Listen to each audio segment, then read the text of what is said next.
જય શ્રી કૃષ્ણ. રસીલો સ્વાદમાં તમારું સ્વાગત છે. આજે આપણે બનાવીશું મેથીની પૂરી. એના માટે મિક્સરના જારમાં 1 બાઉલ મેથી લઈ લઈશું, ધોઈ લીધેલી છે આ, અને અડધો બાઉલ ધાણા લીધા છે. પછી એમાં 1 ચમચી મોટી તલની એડ કરીશું, 1 ચમચી અજમો એડ કરીશું, 1 થી 1.5 ચમચી જેટલી ખાંડ એડ કરવાની છે, સોલ્ટ એઝ પર ટેસ્ટ, 4 મરચાં લીધા છે કટ કરીને એ એડ કરીશું. અને આ બધું આપણે મિક્સરમાં ફેરવી લઈશું અને આની એક ફાઇન પેસ્ટ બનાવવાની છે. આમાં થોડું પાણી એડ કરીશું, 2-3 ચમચી જેટલું, અને આને ફેરવી લઈશું. આપણી આ પેસ્ટ તૈયાર થઈ ગઈ છે. અમે 3 બાઉલ લોટના લીધા છે અને એમાં 2 થી 2.5 ચમચી જેટલું ઓઇલ એડ કરીશું.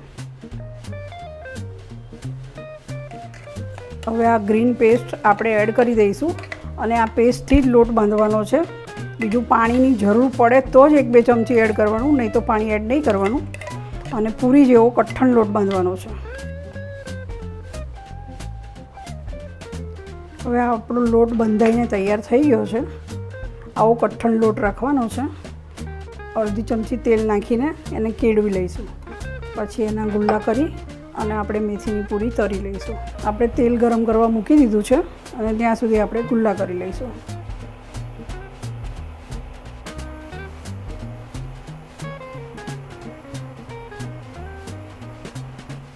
હવે આપણે આવી નાની નાની પૂરી વણી લઈશું. હવે આપણે પૂરીમાં આવી રીતે કાપા પાડી લઈશું એટલે પૂરી ફૂલે નહીં. હવે આપણે પૂરીને તળી લઈશું.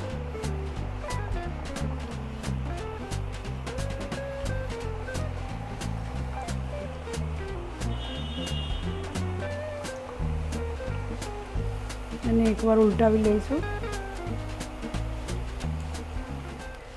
હવે આપણી પૂરી તળાઈ ગઈ છે.